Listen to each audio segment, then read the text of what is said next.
Go. Hey y'all, I'm James Wright. Welcome to my shop, and I am totally jet lagged.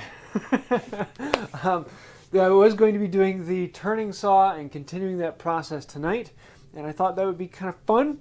But unfortunately, I just got back from my trip, and I woke up at 2 a.m. this morning to get to the airport, only to find out that the flight got delayed, and the flight got delayed. And I just got back here about almost an hour ago. So I just got home, I hugged my wife, and I said, let's do a live stream. Yeah. So we are here tonight that's about how it went. for your enjoyment. So we're going to do a Q&A. I'm going to talk a little bit about what I did this last week and some of the things out on the West Coast. So if you have any questions, go ahead and throw them in the chat down below. If you can throw some identifier at the beginning, like some people have been using the blue dot, that actually works really well for questions, makes them very easy to find. That helps and out if my I life. skip it, you can repeat it. It's never intentional. Reposting a as question long as is it's, perfectly fine. You know, not obscene or anything. There is a caveat there. Otherwise, my wife has the hide you button. I have used it. So, yes, I actually just got back from a trip out to the West Coast. I went out to Portland for the Pacific Northwest Tool Collectors biannual meet. Biannual or? Every other year? It happens every 2 years. And it's called the Best in the West. It is the big place to buy tools on the West Coast that happens once every 2 years. A lot of fun. Very, very similar to a national meet for the Midwest Tool Collectors. And I've been trying to spend this time on this trip finding places on the West Coast and other things like that where you can buy tools. Like particularly there is the Rocky Mountain Tool Collectors meet, the association that has several meets. There is one called Pace, I have to remember it. But there's actually a Tool Collectors for California. They're mostly on Northern California, but every now and then have a meet down Southern California. And then there's the Pacific Northwest Tool Collectors that have several meets, and then I have several stores that I found that sell tools. So I've been trying to pick people's brains and saying, where can people find tools out there? So now I'm going to be actually going through and compiling a map of the United States and the world, and trying to get a location of all of these meets, tools, stores that often will sell tools, other locations where people can buy hand tools so that people can go online and find this map that has all the locations. Because I probably get 2 to 3 emails every week from someone saying, there's no place to buy hand tools around for me. And then I'll say, well, there's this meet that's like 3 blocks away from you, which literally happened for the Pacific Northwest this week. And a guy contacted me and said, I can't find anywhere to find hand tools in Oregon. And I said, well, we're going to have a meet here. And he's like, oh, that's like literally right around the corner from my house. Didn't know about it. And so many times these places are very hard to find because they're not as widely spread online. They tend to be with slightly older folks who don't. Yeah, I was going to say it. So I'm trying to actually compile this for everyone, so keep an eye out for that. I'm probably going to be putting a video up in the next couple weeks where we'll have a map, and I want to get all around the world and get some other resources, so if you have a place that you buy hand tools, we can put those pins on the map and get a broad category for everyone to get their hand tools, and that is going to be kind of fun. I'm looking forward to that. So what else we have? So I went to do the tool meet there, and I didn't go there with the intention of buying tools. Well, number one, I'm flying out there, so I'd have to fly things back or ship them. So I wasn't looking for anything special. I'm just looking for little things that pop out to me. And I really wanted to get a bull adze, but I didn't find one there. I've actually been lucking out on that lately. Unlucking out that. I've been having bad luck with finding a bull adze lately. The last few meets I've been at, I haven't found a nice one for the one I'm looking for. I found several like French style where there's a huge bell that comes out over the handle. Those are more expensive because they're usually less common, but I found a lot of those recently. But we'll be continuing to look around, and I'm hoping I can find one at the next national meet for the Midwest Tool Collectors, which is actually coming up in September. What time was that? Let's see. 27th, the 30th? That is the 27th and the 29th in Iowa, Cedar Rapids, Iowa, I believe it is. And so that is the Midwest Tool Collectors National Meet. And that is the biggest place I've ever found that sells tools. It is the biggest meet. And if you want to go to one, there will be tools there. It is by far the biggest. I do have to say, the Pacific Northwest, your displays were far better than anything the Midwest Tool Collectors do. That was phenomenal. A crazy amount of information out there. Thursday's video I'm probably going to be doing on the Midwest tool, the Pacific Northwest tool collectors, and showing you some of the things that are going on there. Really well done program. I was very impressed with how that all went out. Let me show you some of the tools that I actually got. I didn't get that much, but I did get a couple interesting things that have been on my list for a while.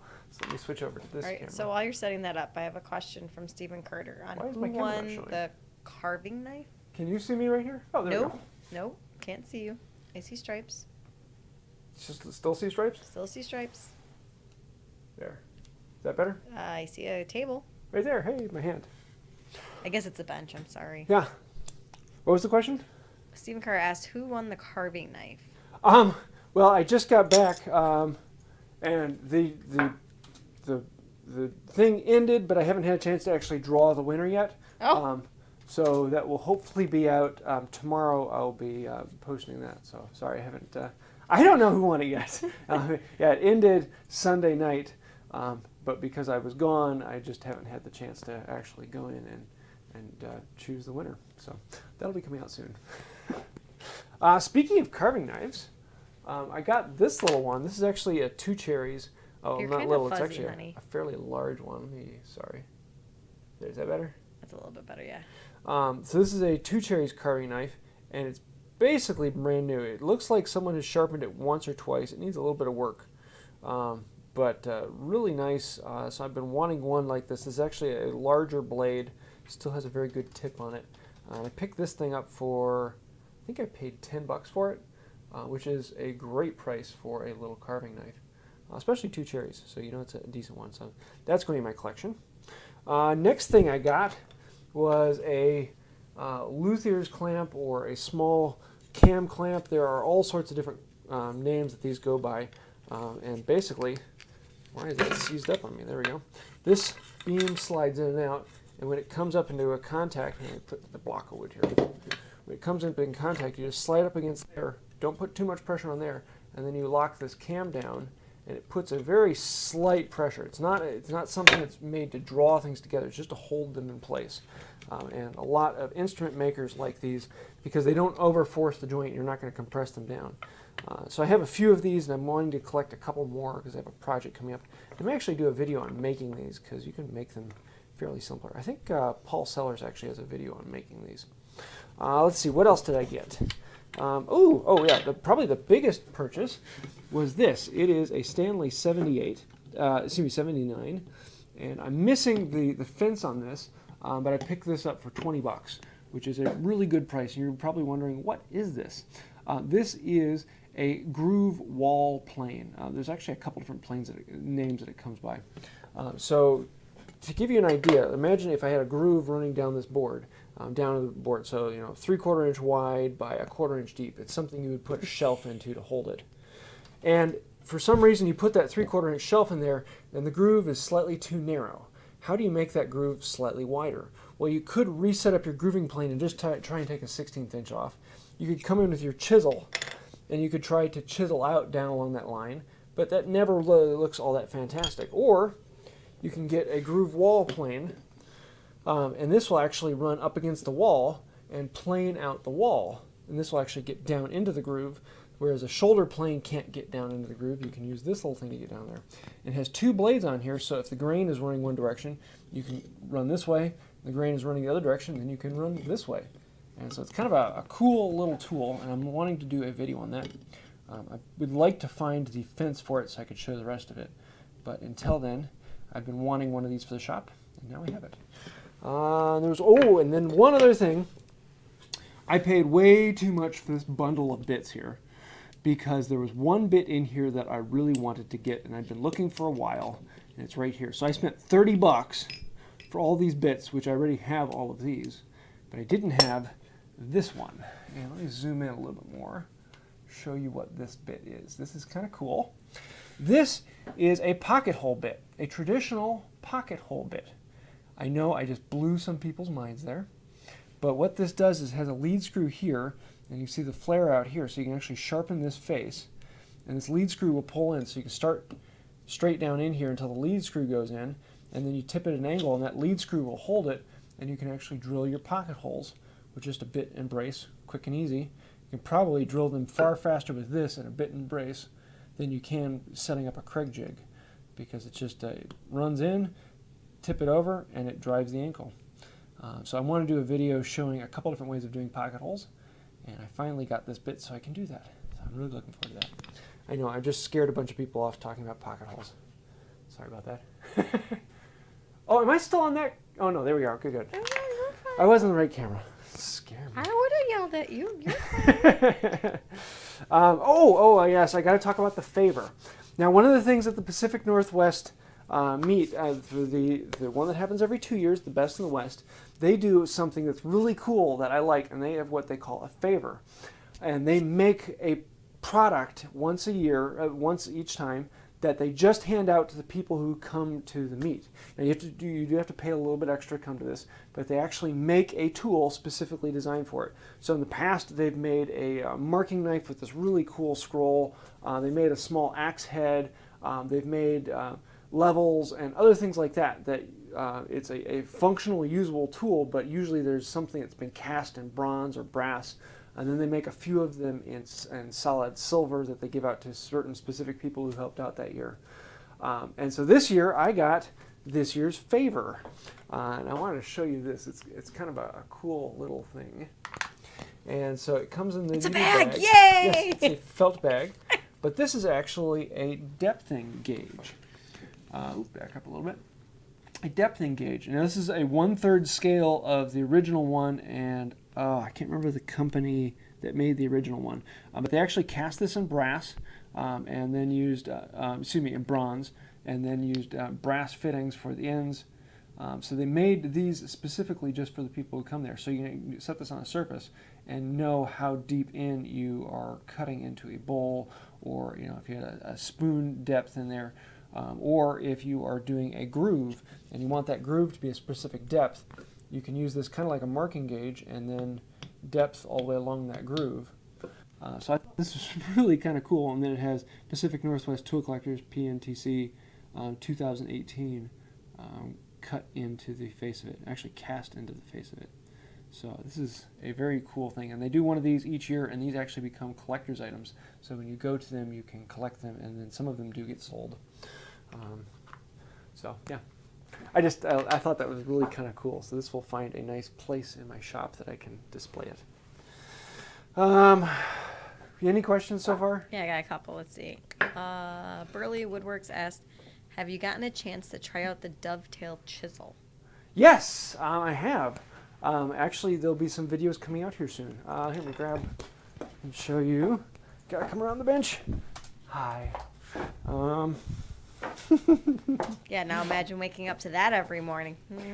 First thing. Just that same voice, too. Actually, it's more like, hi. Yeah, I did a video coming out soon where I made these two dovetails. And I wanted to do, what's the difference between a freehand dovetail and using a dovetail jig like the Cat's Moses dovetail jig. And so that will be I'm really looking forward to that, and I actually go through it step by step by step. Where does a jig help you? Does it hinder you anywhere? And what would be a good thing for people to use? So those videos will be coming out, but I did get a chance to use the dovetail chisel on those. So you'll see a little bit of that. Long run to answer. Yes, you will be seeing a video on that soon. What else? All right, and then Joshua Lucas asked, do you have any info on the tool meet in Texas in October? He hasn't been able to find anything online. I don't know if they've posted on the Midwest Tool Collectors page yet. I have to look that up, and I've got to email the guy who's organizing it to find out if he's gotten the website up for the class, because I'm actually going to be teaching a dovetail class, and it is in Austin, Texas on October the 20th. I think October the 20th is when I'm teaching the class, and October 21st is the tool meet. So it will be a Midwest Tool Collectors Association meet in Texas, which if you are in Texas and finding it hard to find tools, there are people who will be driving 5, 6, 7 hours or more to come to this meet. So it is well worth it. Yeah. Anything else, or should I move on? So I'm going to skip to Darth Dweeb's question just because we talked about it. So he asked, would you recommend getting a dovetail chisel or just use a normal bevel side bench chisel? Honestly, for the last 2 years, I've just been using a bench chisel. Let me show you the difference between these. So here we've got my normal Aldi bench chisel, and the problem with it is it has this flat surface here, all the way along the side here, and so there's about a 1/16 of an inch with this flat up here at the tip. And so if you're getting into the corner of a dovetail, sometimes that flat edge gets in the way. Now you can get chisels where it comes down to a complete point, but I often find that I'm cutting myself on the side. Yes, I know I should grind it over just a hair, but for the most part, this does perfectly fine. And for 3 years, I've gotten along without getting anything finer than this, just to show that, yes, you can. But if you have it, what I like is this fishtail dovetail chisel, and so this comes down to a really sharp point right here on the end. So you can get right back into the corner all the way along. And so rather than even having the side here to fight with, there's no side at all. So all I have is this tip of the corner. So I can get into those nooks and crannies, especially with doing half-blind dovetails or full-blind dovetails. This allows you to get back in there and not have to worry about the side of the chisel dinging up the corner of your dovetails. So do you need a dovetail chisel to make dovetails? Absolutely not. It makes it more fun, a little bit easier, but for the most part, you can get around with just a regular bench chisel for making your dovetails. All right. So yeah. And then I have a question from Carl, who you met out in Oregon, but he goes by Kojo 2047. You said that there certain tools were more expensive out here than they can be elsewhere. What did you see that was more expensive than you expected? Saying that it's more expensive one way or the other, yes, there were individual tools that were there that were more expensive than I expected to find them. For, like, number one, the Stanley 40 scrub planes. I've been looking for one of those for a while, and I'm trying to find a beater one that I can clean up and do well with. I probably end up expecting to spend $35-40 for one that needs some work. Needs a lot of work, rusted and pitted almost. For $30 to $40. But out there, I found several, but most of them were $70 in that condition, $90 and up for decent ones, and like $120 for really good ones. And that's a bit more than I was expecting to spend, but that's more or less one price point to know if one's more than the other. For the most part, I would say 80% of the time, tools were right about the price I was expecting out at Midwest Tool Collectors as well. So it was a fairly good representation of price-wise. There were just a few things like the scrub plane that popped out to me as being, that's a little more than I would be expecting. So I don't know if that's a regional thing or just happened to be at that particular show. The few scrub planes that were there just happened to be more expensive. So, yeah. So I have a question. Oh, what's that? Because you has a question. unpacked blocks of wood out of your suitcase. Oh, yeah. Should I talk Why about the wood? those particular blocks of wood? Well, in your after suitcase? going to the Pacific Northwest Tool Collectors meet, I just like saying the full sentence, Midwest Tool Collectors Association, Pacific Northwest Tool Collectors. Then I went up to Seattle, well, actually about 2 hours away from Seattle, to Samson Boat Talley Ho project. So Samson Boat's the company. He is restoring a yacht from 1910. And it is an old wooden sailing yacht, beautiful old bird. But it's, when I say he's restoring it, he is completely gutting it out and replacing pretty much every board on it. I'm sure there'll be like 3 or 4 boards that he keeps just to say, there is some original wood in there. But it was so rotted out and so decrepit that it would, pretty much everything on it needs to be replaced. And it is fantastic to actually go back and look at how was a boat made in 1910. How is it constructed? And every board has, well, here, this is actually a piece off the boat. And so not only is the board cut to this width, but this is a scrap cut off of one of the frames, which is about 10 foot long. And then the frame curves and undulates with the shape of the boat. And not only does it curve and undulate in this form, but this edge actually has an angle this way. And that angle does not stay the same. So right here, you see at this point it's 1 degree, and then down here it'd be 1.5 degrees, and then down here it'd be 2 degrees, and then down here it'd be 3 degrees. And some of these may change from 1 degree up here to down to 10, 15 degrees. And so as it's being cut, the angle of the saw needs to rotate as well as the pitch of the saw. It was just fascinating to go through this and see all the math that would be required. And every time I look at these boards, it's mind-blowing, because every frame, there's 2 halves to the frame, and they mirror each other. And then each frame has a mirrored frame. So there are 2 halves, but they're double mirrored. So there's 4 halves that are separate, and they mirror each other's side mirror, which is just, it was an incredible thing to wrap my brain around. And then it's all being made out of live oak, which he got this incredible pile of live oak. I think it was like 2 or 3 semi-loads of live oak. It was supposed to be milled to 2 3/4 inch thick. So I brought home a couple scraps, because when I was there, I spent 2 days on the site working with him, and I got to use his mallet, which was it broke my heart, because the mallet just wasn't a good joiner's mallet. And so I had to say, I'm going to make you a good mallet. So I brought home a couple scraps to make a really good joiner's mallet out of the same live oak that the boat is made out of. So I've got handle scrap, I got head scrap, and so some of this will actually be turned into handles for my chisels, because I want to redo my Aldi chisels, because I don't like the handles on them, but I want to make a live oak handle. Yeah. And then I'll make a couple mallets for him. But yeah, that project was mind-blowing. I would love to go out there for an entire week and help him out sometime. It's just a fantastic thing. And if you haven't had a chance, you've got to go check out his channel. If you look up Samson Boat on YouTube, or if you type in Talley Ho, you'll find it. He's documenting the entire process from picking the boat up from the first day, and actually going out and looking at the boat, and how he actually is setting up the shop and the tools that he's using. He has a saw called a ship saw. So imagine for yourself a bandsaw. And then imagine for yourself Matt Cremona's log saw, his mill. And take his mill, put bigger wheels on it, and then turn it 90 degrees. And then mount that entire thing on a frame that can rotate for your angle. And then put a bed that goes on it that's like 6 foot by 4 foot. Solid cast iron.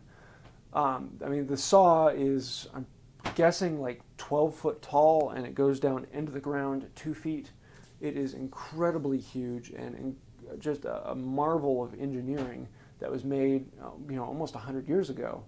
Just absolutely mind-blowing. So I'm really looking forward. I have an entire video coming out on that build. But if you haven't seen it, you've got to check out his channel. It's cool. So yeah, that's what I was doing this week. And if you want to see that, I do have pictures on my Instagram page. Some of the really interesting things. And actually, the thumbnail for this video is the Talley Ho project, because it was I left it this morning at 2 o'clock, so it's still in my brain, if you can tell. Cool. What else we got? All right, let's see. Burley Woodworks made your chisel, right? Yes, the dovetail chisel. He made the blade, and as well as the knife that we'll be giving away, that we actually gave away, but I haven't found out who got it yet. And the handle for it is made of live oak, which is the same, well, not the same, but is live oak that I brought back from Talley Ho. So that'll be fun to play with. And the more I get to use live oak, the more I really love it. It is like all the good things of white oak, but far more difficult to work with, which makes me happy. I don't like doing things the hard way, do I, babe? You like a challenge. I can say it that way. That's why I married her. It's true. Anyways, I didn't make it challenging enough, though.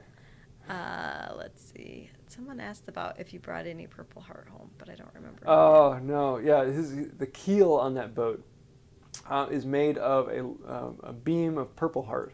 So the keel is, I want to say it's 70 feet long. It's something like that. It's ridiculously long. Okay, so imagine a stick of Purple Heart, 70 feet long, 16 inches wide, 16 inches tall, solid beam of Purple Heart with like one knot in the entire thing. Yeah, It's drooling. He has offcuts from that. He made a 6-foot scarf joint because the beam itself wasn't quite long enough, so he took 2 of these beams and attached them together with a 6-foot long scarf joint. And the offcuts he has from this are 6-foot long wedges that go from nothing to 16 inches wide. And so the offcuts for that are like 4 times the amount of Purple Heart I've ever seen in my life. And he has 2 of these offcuts, plus all of the other offcuts that he had from shaping it. And so he's got, if I had to guess, somewhere around 4 to 6 ton of Purple Heart. Perfectly clear and absolutely gorgeous. And that's the keel of the boat that will never be seen again because it'll be down under the water. So yeah, you got to look at it. It's cool. Now I got to clean the drool off my bench. What else we got? Hang on. Everyone's very thrown off that you haven't picked a winner yet. I'm sorry. Let's see. We talked about. Maybe I'll do it at the end. I'll pick up a winner live. All right. So PC Prof says, James, I noticed there's a lot of woodworkers from the Pacific Northwest and a lot on the Northeast. Do you notice any differences in style, or do you think it's consistent throughout the trade profession? Historically, there's a big difference in furniture style and in construction style from East Coast to West Coast, and even Central. I mean, if you traveled 4 or 5 counties over, you'd come into a whole nother style of furniture because information doesn't travel that fast when you go to styles. But that being said, nowadays there really isn't that much difference because of the internet and magazines and the way information has traveled over the last 70, 80 years. It's pretty homogeneous across the United States. Now, yes, you are going to find that there are more specific things, and especially if you start going to other countries. Like there's an English style that is very prevalent in English woodworkers, and there's the continental style that's very prevalent. And then of course, if you go to Eastern China and Japan, there's a wildly different style over there. But even that, there's still it's becoming far more common to find things that you would expect to find one place and find them in other places. So yeah, hope that answered your question. All right, Raven's Path says, what size and style of chisel/plane iron do you suggest to build a shoulder or rabbet plane? 1/2 inch or 3/4 inch. So I'm guessing you're thinking about like the Paul Sellers, his rabbet plane that he makes. Actually, do I have it up here? Yeah, here we go. This is the first plane I ever made. And it is a 1/4 inch grooving plane, and it's made basically like the Paul Sellers style shoulder plane. And I almost kind of hate to say Paul Sellers style because I mean the style is much older than him, but he has popularized it so well that it's become his style. So it's basically a chisel with an open face here, whereas a traditional plane there would be another piece of wood here to cover it and support this face. But having it open here makes it very easy to make because you can just chop it out. So if you have another chisel in there, the width of the chisel is basically whatever you want. It can be depending upon how big of a shoulder you want to make. Most of them are 3/4. 3/4 fairly standard. Sometimes a shoulder plane is as little as a 1/2 inch, but 3/4 is the most common width. That being said, in shape and style, I chose this. Excuse me. I chose this chisel here to become the grooving plane because its sides are perfectly flat. There's no taper on it. Whereas with these ones, zoom in here a little bit more. With these ones, there's a taper on the side of the chisel here, so that means that all the contact is just between the 2 tapers. Now this one has a fairly large space up here that you can actually clamp down on, so this would work fairly well even though there's a small taper here.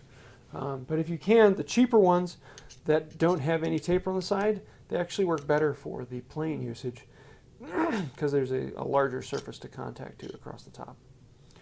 I think that's about the only thing you're really looking for when choosing a chisel is you don't want something with a very small space up here, or you don't want one that's rounded because that will not give you a proper amount to clamp down with the wedge in between the bed and the wedge here. So yeah. Switch back over. What else we got? All right, let's see. I like the blue dot. That makes it really easy to see things. It does, except when people aren't using the blue dot, and then I still have to go back and. So if she hasn't answered your question, go ahead and repost the question with the blue dot on I it. think we're okay. You just talk a lot, so. I'm sorry, I stopped talking. It's the only time you talk that. We'll call this the Wood by Sarah channel here soon. Anyways, well, Diviner said I was a wonderful producer, and I said thanks, but I feel like sometimes I should ask for a pay raise. Fine, I'll get you some sushi. I think it'd be more than that after 6 days. Let's see. Alan Isaac asked, was there a tool that you wanted but didn't get? If so, what was it? There was a slick there that I was really eyeing. It was $80. It was a decent slick. And a slick is, imagine a chisel, but it's a 3-inch wide and it's like 3 foot long. And it's basically a chisel for doing timber framing and large joinery jobs. And I really want to get one sometime because I want to do some timber framing. And I do have a project that is rolling around in my brain that I might be working on actually doing some timber framing here soon. And so I do need to get a few timber framing tools like a slick.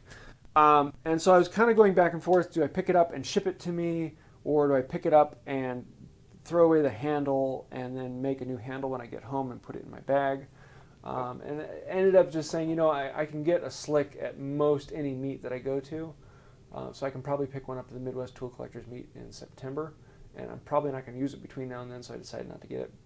Other than that, there were a few big tools that I would look at and be like, oh yeah, someday I need one of those, but it would be a waste of money to buy one right now as I don't have the space for it. Like the one-man crosscut saw. Imagine this big beast saw here, but designed to work with one man. So the saw lays across the board, but then on the end there's this big lever that you can move back and forth that cuts the saw, and there's a whole frame that sets the saw and holds the saw in place so that one man can stand up and with one hand cut a log. And it was actually advertised as a saw that someone could use if they were missing an arm from like a military injury or something of that nature, so that they could still cut lumber with one hand. And it's a cool tool that I would love to show off and demonstrate. Roy Underhill actually has it on one of his Wright episodes. So yeah, there were a few other things, but those are the two big things that come to mind. All right, and then everyone's saying that you should just do a live draw for. I think I'm going to do the live draw at the end here. I'll flip the camera around and go over the computer. Because everyone's like, oh, I still have a chance. Yeah. We'll do that at like 7:55 or whenever we run out of questions. Just to make them stay. so, yeah, if we stop having questions, then I'll do the drawing. Suddenly, right now, we have no questions then. Huh? Yeah, I was going to say, no, you should have just stuck with the time. See, Darth Dweeb said, unrelated question. I've seen rabbet plane blocks with a skew blade and others with a perpendicular blade. Would you recommend one type over the other or a different style altogether? 6 of one, half dozen of another. Let me see. I've got this one that I made with a skew. And let me show you what he's referring to here. Let's grab a Philister. Oh no, my Philister's askew. Never mind. I didn't think no, that was askew too. Actually, all of mine are skews. What is it? Okay, let's grab this. That'll show it. Okay, so the difference between a shoulder plane and a rabbet plane is that a rabbet plane makes rabbets and a shoulder plane works on a shoulder. But traditionally, or and basically... if you aren't a woodworker and you just walked in on that conversation right there. Traditionally, a shoulder plane is a rabbet plane that doesn't have a fence or depth stop, whereas a rabbet plane has a fence and depth stop. Now, that's not to say you can't use a rabbet plane to clean up shoulders or use a shoulder plane to make rabbets, but traditionally that's the big difference. So what he's asking about is the difference between a blade that goes straight across and a blade that is skewed. And so this is skewed at an angle like this. The skew makes it really nice because if you skew the blade, it actually makes it a lower cutting angle, an active cutting angle. And the other thing that it does is that skew will pull it over to the side. So it will pull it up against this side of the wood. So if I'm running up against a shoulder on this side, it will keep it tight up against that shoulder naturally. The downside is if I come around this way, I'm going to be fighting it because it's going to want to be pulling away from the shoulder because of the skew there. So the skew makes it really easy for getting in close. It gives it an easier cut through the angle. Downsides to it is they're very hard to sharpen because you have to keep the double angle on it. And they're a little bit harder to set up. Whereas this is no more difficult to set up than a chisel because it's just straight across. So 6 of one, half dozen another as to what you are looking for on it. I like to actually have a collection of both, but 90% of the time I find myself just using a straight blade and just making sure I have enough pressure to keep it over against the shoulder. So yeah, I guess it depends on your preference and what you do. If you're doing a lot of shoulders and you don't want to have to think about keeping it up against the side, then having one of the skew makes it really nice. You just have to spend the time to learn how to sharpen the skew. So yeah. What else we got? Oh, let me see. I love it when my bench starts to look like this. This is pretty.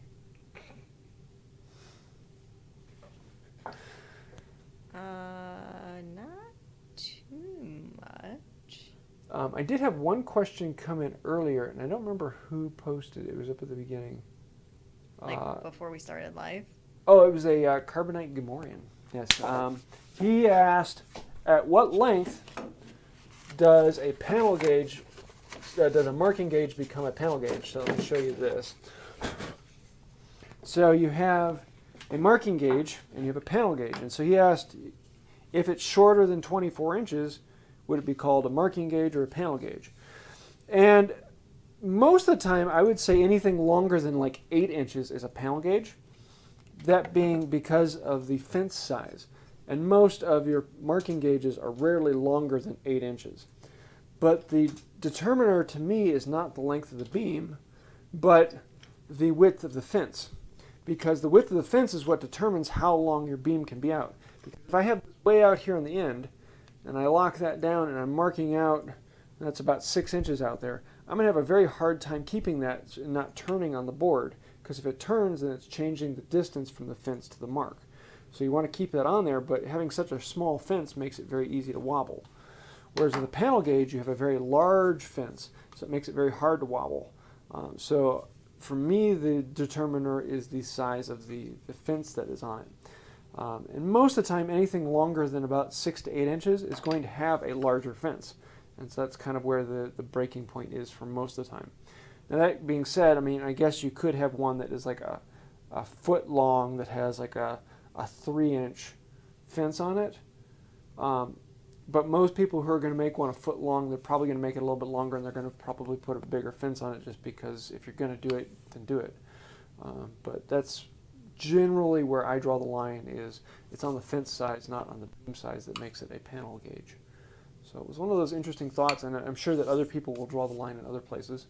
And it's one of those things of, is it called a shoulder plane or a rivet plane? Is a Western saw better or is a Eastern saw better? These are we start arguments over. That's okay. I'm over here Googling what a Gamorrean is because I was like, is that like Gamora from Guardians of the Galaxy? And then I'm like, oh no, it's Star Wars. So yeah. If you wonder what I do when I'm watching, I'm Googling what your names are. Ha ha ha. There's no secrets here. Anyways. Okay, there were a couple questions now that I got distracted. That's the Carbonite? The Carbonite Gamorrean, yeah. So now I'm just going to have a green dude in my head every time I see his name. But then I was like, so is he like Hans? Because wasn't he... Well, you see his icon. Do you know what his icon is? It's up a little ways. No, I can't see it. It's too small. I mean, sorry. I see it, but I can't. Yeah, so if any of you didn't see this, you got to look at the live chat and see the icon. So sorry. I'm distracted very easily.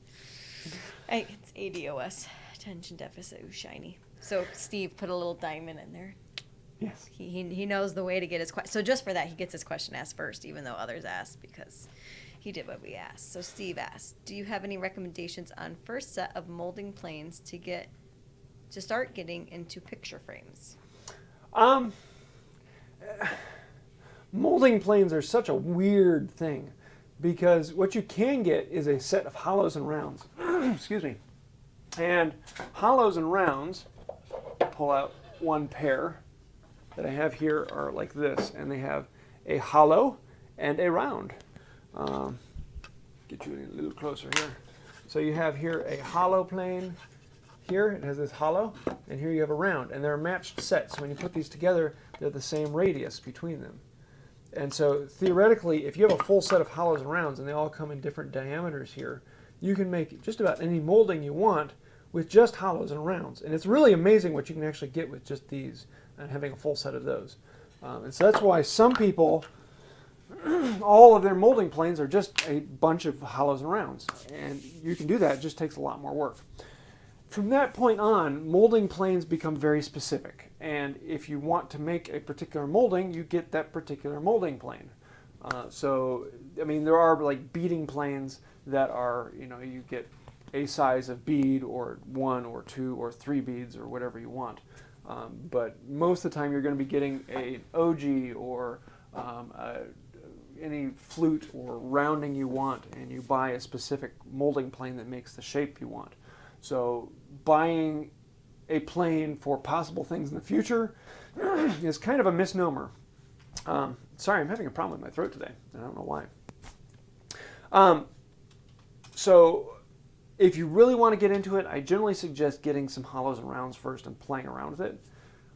The other thing you could do is get a Stanley 55 or 45, which has a whole set of cutters. So you have 45 or 55 planes in one, and you can do all of the moldings you want with one plane.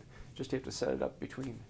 And so that's kind of the route I do most of the time when I'm molding. I'm going to be using a 45 or 55. I just like it. It's easier, it's simpler, and I don't have to mess with all of these other planes as I just have one. I just have most of these up here for show, other than about half of these are still actually in working condition. I just haven't had much need for most of them because it's like, how often do I need a molding that looks like that? I've not ever had that need, and I don't know if I ever will, but it looks good on my shoulder, on my shelf up here. And who knows, someday in the future I'll be like, ooh, I want that molding. I have that molding plane now. So buy the molding plane for the molding you want to make. Don't buy the molding plane to have it ready to use in the future. That's my rule of thumb. So then Steve has a follow-up question, and how in the world do you sharpen hollows and rounds? I want to make a video on that. I have a video on how to sharpen the 45 and 55 cutters. And it's basically the exact same thing, and so I definitely say go take a look at that. The one difference between sharpening a 45 or 55 cutter and a molding plane is that with a molding plane you need to make sure that the radius you put on the iron matches the radius of your plane. Whereas with the 45 and 55 you don't have to worry about that as much. You can give it a little bit more leeway because there is no sole that will be getting in the way of it. It has no sole. But to make any of the rounds, the convex shapes, I sharpen those just like I would sharpen a chisel, except for I'm turning it as I'm going. For the concave shapes, that's where it gets a little more tricky. And most of the time I'm going to use sandpaper on a stick, and so I'll either find a stick that matches the shape, or I'm going to use a dowel that is smaller than the shape and basically grind it out. There are diamond wave shapes that you can get that you can work with. I've used them a couple times, but I haven't liked them enough to go and buy my own set. But most of the time it's sandpaper on a stick or a slipstone, and then finish it up with a strop. And you can bend the strop to whatever shape it needs to be. I don't think we'll see that at the Wisconsin County Fair, though. What? Sandpaper on a stick. You see yes. about anything else? Sorry. All right, Mark Bordeaux had the question of, are you aware of any hand tool meets in Canada? The Midwest Tool Collectors does have a couple meets that happen up there. I don't remember. There was someone saying something that there was a group that there was a tool collectors group in Canada, but I haven't heard exactly where it is or had any contact. So if anyone has information on it, please send it to me. Once I get this map up, I'm going to actually do a video about the map And then that video, I'm also going to be putting out a big plea for, if you know of anything, please let me know, and I'll put it on the map. And I'm sure we will multiply that that resource big time over. But I don't have any specific information right now other than go to Midwest Tool Collectors, mwtca.org, and you can look up on there. And the Midwest is really a misnomer because it's not just the Midwest. It's basically anything from the Rockies east. There's several down south, now in Texas, on the East Coast. There's a couple in Canada, and there's a couple in other countries I've heard of. So it's not just the Midwest. It's a large chunk of the United States. So, yeah. All right, let's see. Tim Cheatwood asks, do you plan on making Mrs. Wright, so formal, a jewelry box anytime soon? I want to make one for my wife, but need some inspiration. I have made them in the past. I don't know. Because I bought her one of these big jewelry towers a while ago because having a lot of jewelry boxes out was becoming a problem. And so several of the jewelry boxes I made in the past ended up being given to our daughter, which then means they basically get destroyed. Your skills have come a much farther way. Yeah. From And then those the first ones ones were kind of like, oh yeah, look at that, a jewelry box. Oh nice. Yeah, okay. But when you're young. Yes. When you're a teen and you're in love, you make a jewelry box. That's right. No, maybe I will. And it still was white oak then too. Just so No, it was red oak. Was it red oak? Oh, Red I'm sorry. oak, yeah. Still oak. That was before my tastes have improved. Oh, yes. I just You made one. matured. Well, I just finished one recently. It was actually made by Opa from Opa's workshop. So if you want to see that, I made one for my daughter and actually flocked the inside of it. But yeah, maybe I'll do that. It would be kind of a fun project. A lot of little dovetails. How about we finish my table first? Yeah, I've got too many projects Let's right now. just, priorities. Yes, the table will happen someday. Maybe before we're done. Anyways, let's see. What else we got? Well, worth the effort said, how far did your mileage drop bringing all that old iron bought at the meet back? But you didn't do hardly any of the driving. You flew and you took a bus. Yeah. Well, I did. Well, you did have a rent-a-car. But... I drove 15 hours worth while I was out there, so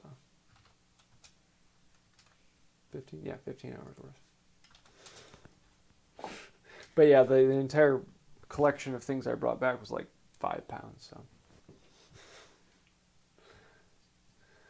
got anything else? All right, hang on. They added a bunch while I was trying to get caught up on questions. A bunch. Okay, so Duck, I'm not sure that I understand this question, but it says, have you tried coffee as a wood DIY or other handmade organic? I don't know if he means as a stain. Yes, as a stain. Okay. I have played with it, but it is very unpredictable. Number one, how strong do you make your coffee? And that can vary, wildly vary your color. And so most of the time when I want to stain wood, I go and buy a stain because I'm looking for a particular color, I'm looking for a particular dye. Though coffee is a cheap way to do it. It is not a really solid penetrating dye, so I don't know how well it will stand up to sunlight and other things that happen to wood over life. But yeah, it is a good one.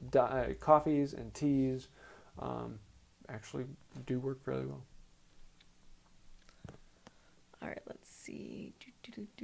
Aubrey Kuhn asks, what was the most well-made old tool you saw at the meet? Oh, man, that was hard. There were just way too many of them because they have... this one in particular, they had an auction on Friday night and an auction on Saturday night. And both of the auctions were really geared towards high-end, high-quality tools. And there were several tools that went for a couple $1,000s that were just, a plane. And some of them were like 1700s perfectionist-made plane that had never been used. Just absolutely gorgeous. I don't know if I could pick any particular plane. I think there was one wooden body plane. I wish I got a picture of it, but it was a jack plane. Actually, it was a little longer than a jack plane. It was about 18 inches long, a little more narrow than a jack plane. It's like about 2 inches wide in the blade, but the front of it was carved, and it was just gorgeous, made out of ebony. The entire plane was made out of ebony. It was more ebony than I've ever seen in one place for a plane body, but just absolutely beautiful. And it was made sometime in the 1800s. Really cool. There were a lot of them though. Oh, I know. I like Worth the Effort. Blue dot. Yeah, I know. I was chuckling at that too. Okay. Someone just had. Chris Malay, I think is how you say it. All the bracelets I find used are dull as can be. How hard are they to sharpen if they can be? If they can be sharpened, they are really quick. 5 minutes and you're back in business. If they're really bad, 10, maybe 15 minutes. I think I have a couple videos on how to sharpen an auger bit, and there are several others out there. You just need a file with a safe edge, and the smaller your auger bit is, the smaller the file you need. But they do make specific auger files that are tapered. Grab mine and show you what I'm talking about here. There we go. And it is this weird tapered file here, and there's no filing on this edge, on this face, so that is a safe face. But there's file on the edge here, whereas on this side, the edge is safe, and the face has a file work on there. And so you can use this to get into the nooks and crannies and sharpen them up. Auger bits tend to be a little softer, kind of like a saw steel, so they sharpen very quickly. But yeah, you can pick one of these up on Amazon, and that's the one I have. It's fairly cheap. It probably won't last that long, but for the price of it, yeah, it's great. They are fairly hard to find, and there are nice ones that are expensive that you can buy new, but I haven't brought myself to spend that price yet. But yeah, they're very easy to fix. They're very easy to sharpen up. So go search for Wood by Wright, how to sharpen auger. Yeah, and if any of you ever have a question about how to do something, YouTube, if you want to find my video, you just type in Wood by Wright, how to yada yada.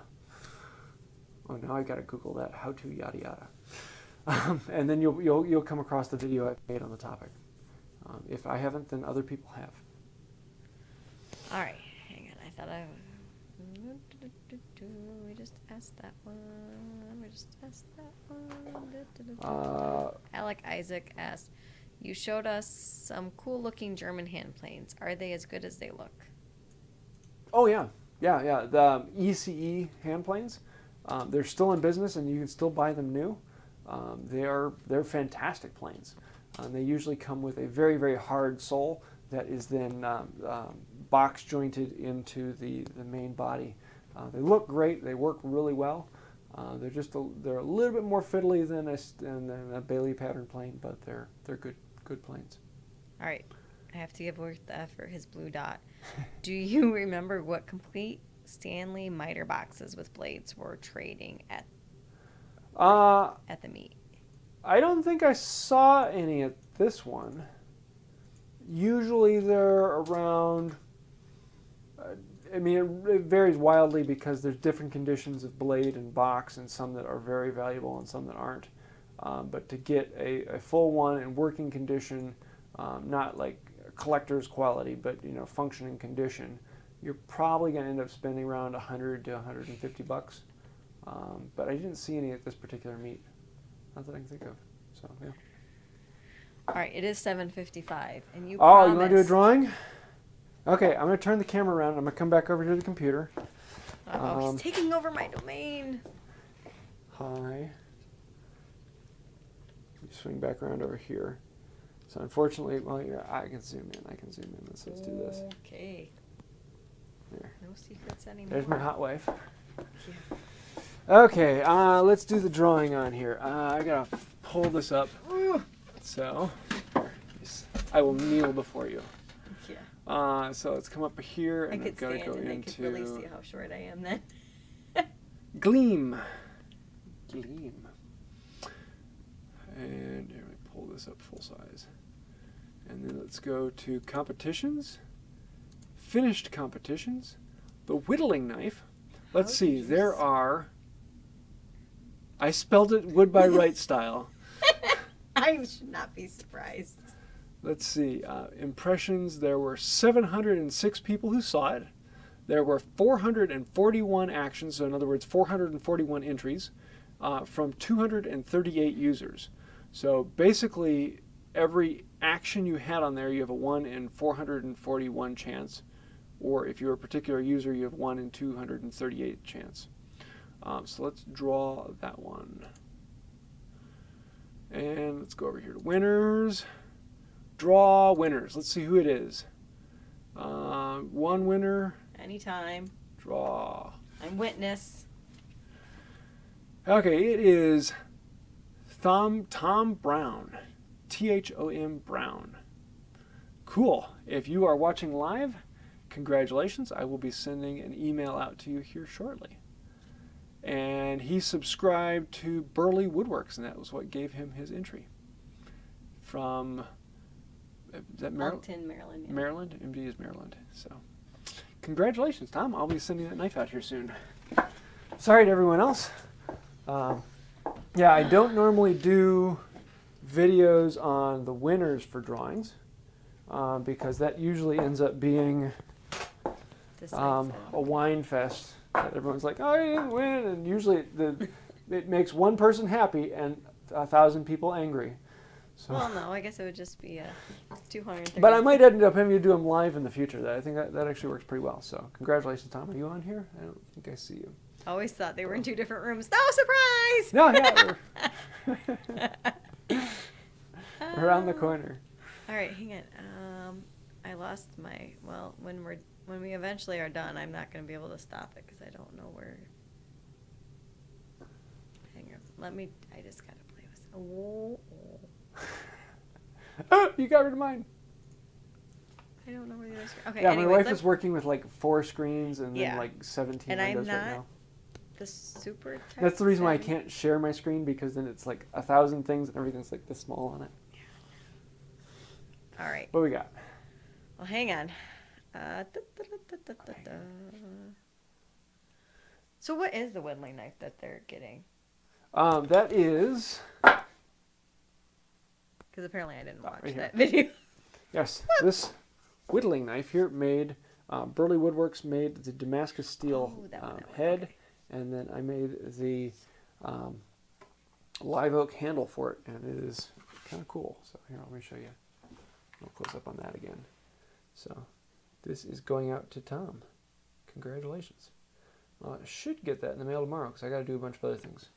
Because while I've been gone, I've had several orders come in, and I have to say I'm sorry to those of you who ordered things while I was gone, but I'll be shipping them out tomorrow. All right, let's see. Tim Jewett had another question earlier. Just picked up a brace. When I tried using it, once my bit gets almost through a board, the bit stops and the brace spins. What am I doing wrong? The blade is dull. One of two things. I mean, if you've been going through a board, fine, and it starts to get to the other side, that's usually because the lead screw punches out and there isn't as much lead screw pulling onto the wood, and so it's no longer pulling itself through the board. And so at that point you're working on just the cutters, and if the cutters aren't sharp enough, then they're not going to engage. So usually it just means you need to sharpen up the cutters. Sometimes that'll happen like halfway through the board, even when the lead screw isn't in there, because the lead screw is pulling so much that the lead screw then just slips out and starts spinning. But most of the time that just means that your auger bit is dull. It could be that your lead screw is bad, but if it's going all the way through the board and just slipping at the end, it's because the blade is dull.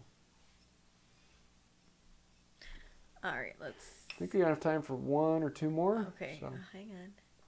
pick the good ones. Pick the good ones. Oh, sorry, guys. So she picks you. Now You're the good I'm in the middle of picking it. Yeah, if we don't get to your question, feel free to send me an Okay, email. I think there's only like 3 left, and I don't think they're very long. Then we'll get the 3 who are on here. All right. And if I missed yours, Then sorry. send me an email. You can contact me on the website, Yeah, it's not woodbywright.com. There's a intentional. contact form Stephen? on there. Carter, what's the most you have paid for a single hand tool, and do you still have it?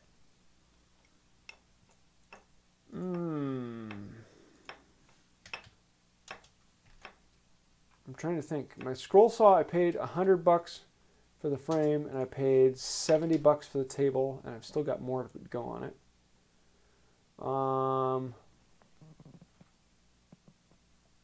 I mean, my bench I've spent well over $400 on. I don't know of any particular tool that I've spent more than $100 on. Those don't sound like hand tools. Yeah.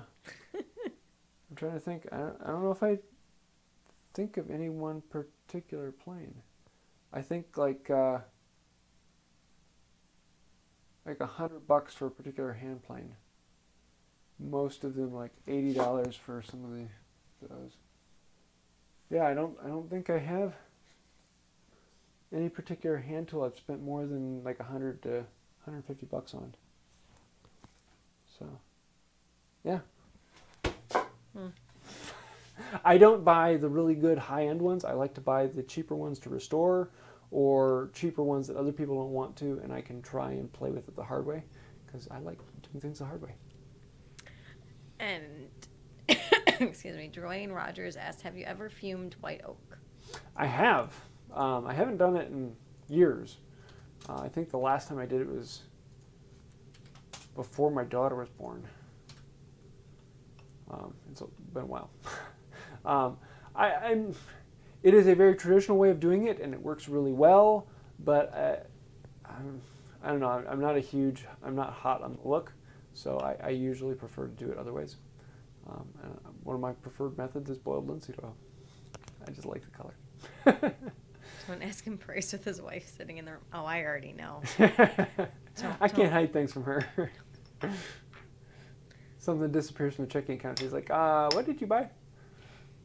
There are no secrets. Oh, let's see. There was one other question. The most expensive things I bought are the cameras or my computer. Yeah, yes. The computer was almost $1,800. Mm-hmm. The cameras were $900 a piece. So. And how much is Sarah's ring? No. It was much more at the time. But anyways. And then Dennis Fowler, since he kind of scanned the shop a little bit, how big is the shop? Have you ever done a video of your shop? Just before resetting the shop and putting this all up, I did a shop tour of the way it used to be, and that kind of shows it. I don't like doing shop tour videos. I don't like watching them, so I don't make them. So it's just kind of an annoying thing to me. But my shop right now is 10 foot wide, and including the office space, it's 25 foot long. Not including the office space, it is 20 feet long. So 10 by 20. It used to be 8 by 8, and then Wood by Wright started doing well, and my wife said, well, you can have more of the space. So I'm like, happy dance. No. Yes.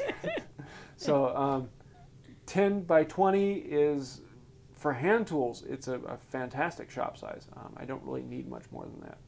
Now, would I want Especially more? when you have a giant table in the middle. Well, yeah, now that the table in the middle, it's like, but yeah, do I want bigger shop? Of course, you always want a bigger shop, but for hand tools, you don't really need much more than that.